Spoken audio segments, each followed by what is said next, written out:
जय मां इंद्राक्षी, जय अम्बे। इंद्राक्षी धाम में दर्शकों आप सभी का हम हार्दिक स्वागत करते हैं। आज के दिन जिन जातकों का जन्मदिवस है, मैरिज एनिवर्सरी, उन सभी को हमारी तरफ से बहुत बहुत शुभकामनाएं। आज हम बात करने वाले हैं पीपल का और केले का। जो भी जातक वृक्ष लगाता है, पौधा लगाता है, अनेकों प्रकार की उसकी कामनाएं पूर्ण होती हैं। और किस प्रकार से पीपल का और केले का वृक्ष हमें सुख संपत्ति का आशीर्वाद देते हैं, उनमें क्या क्या शक्तियां होती हैं, ऐसी कुछ बातें आज के इस अंक में हम आपको करने वाले हैं। अब देखिए, केले में भगवान विष्णु का वास होता है और जहाँ विष्णु की पूजा होती है वहाँ लक्ष्मी भी प्रसन्न रहती है। इसीलिए केले के कम से कम हमें 5 वृक्ष लगाने चाहिए, 5 पौधे हमें रोपने चाहिए। पीपल के बारे में आप जानते ही हैं, पीपल पर बहुत लोग पितरों का भी वास मानते हैं, लेकिन ब्रह्मा विष्णु महेश का भी वास होता है, देवों का वास होता है और पीपल ऑक्सीजन का एक भंडार होते हैं। पीपल लगाना एक प्रकृति की दृष्टि से भी, आयुर्वेद की दृष्टि से भी, स्वास्थ्य की दृष्टि से भी शुभ है और पीपल देवताओं की दृष्टि से भी शुभ है। आपको कितना भी प्रारब्ध का कोई बड़े से बड़ा दोष आपकी कुंडली में हो, और यदि आप एक पीपल लगा देते हैं, पीपल का पौधा, और उसकी सेवा करते रहें, वो इतना बड़ा हो जाए कि बिना पानी किसी मदद के, जब हम कोई छोटा पौधा लगाते हैं तो कुछ दिन उसकी सेवा करनी पड़ती है, पीपल की पानी वगैरह उसमें देना पड़ता है, और जैसे जैसे पीपल बड़े होते हैं वैसे वैसे स्वयं अपने आप चल निकलते हैं।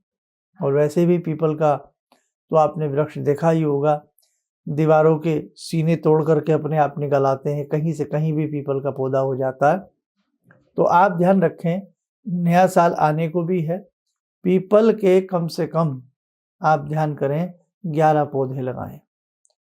कहीं कहीं सरोवर के किनारे, मंदिर में, धर्म क्षेत्र में पीपल के 11 पौधे लगाने का इस नव वर्ष में संकल्प लें, और केले के 5 वृक्ष लगाने का नव वर्ष में संकल्प लें। आपके बृहस्पति उच्च के रहेंगे, आपके शनि पीपल का लगाने से आपसे प्रसन्न रहेंगे, आपके त्रिदेव आपसे प्रसन्न रहेंगे। तो कहने का मतलब, जितना पीपल की और केले की महिमा का बखान किया जाए उतना ही कम है। तो आपको हम यही बताना चाह रहे हैं, जिनके पितृ असंतुष्ट हैं या जिन घरों में अचानक दुर्घटनाएं होती रहती हैं, तो वहाँ उनको पीपल का पेड़ तो लगाना ही चाहिए। जिस घर में रिद्धि सिद्धि की कमी बनी हो, विद्या की कमी बनी हो, संतान की कमी बनी हो, उन्हें केले का पौधा लगाना ही चाहिए। ठीक है, तो बहुत सारी कामनाओं को पूर्ण करने वाले हैं ये दोनों वृक्ष। तो हम सब मिलकर के ऐसा संकल्प उठाएं नए साल से, 1 जनवरी से, कि हम जहाँ जहाँ भी हमें लगे, हम 11 पौधों का साल में संकल्प जरूर उठाएं पीपल के, और 5 पौधे हम केले की जड़ लगाएं। बहुत ज़्यादा बड़ी बात नहीं है, बहुत बड़े किसी खर्चे का काम नहीं है, लेकिन अगर संकल्प शक्ति बड़ी हो तो सारे कार्य छोटे लगने लगते हैं। तो देखते हैं कौन कौन इस संकल्प को पूरा करता है। और एक चीज़ मैं आपको फिर बता दूं कि वास्तव में अनेकों प्रकार की रिद्धि सिद्धि देने वाला केले का वृक्ष है, और अनेकों प्रकार की कामनाओं को पूर्ण करने वाला पीपल का वृक्ष है। किस दिन लगाना है ये भी हम आपको बता देते हैं। पीपल आप जब भी लगाएं, या तो पूर्णिमा में लगाएं या एकादशी में उसके पौधे लगाएं, और जब केले का पेड़ लगाएं तो उसे सोमवार में लगाएं या गुरुवार, थर्सडे, वीरवार के दिन आप उसके पौधे कहीं भी रोप के आएँ। और जब केले का पौधा लगाएं, सुबह सुबह बृहस्पति की होरा में, यानी कि सुबह सुबह जिस समय सूर्य निकलते हैं उसके कुछ मिनटों के उपरांत जरूर लगाएं, और विष्णु भगवान, लक्ष्मी माता का ध्यान करके, प्रणाम करके इस पौधे को लगा करके थोड़ा सा वहाँ पानी, अच्छी मिट्टी की व्यवस्था करके प्यार से लगा के आएँ।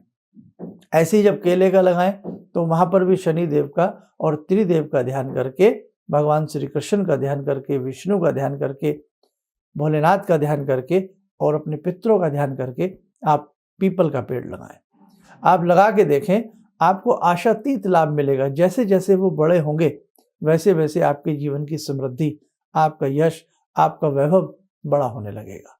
और प्रकृति भी हरी भरी होती है और प्रकृति से भी हमें एक मूक साइलेंट आशीर्वाद प्राप्त होता है। आप स्वस्थ रहें, सुखी रहें। इन्हीं शुभकामनाओं के साथ हम अपनी वाणी को विराम देते हैं। जय जय अम्बे।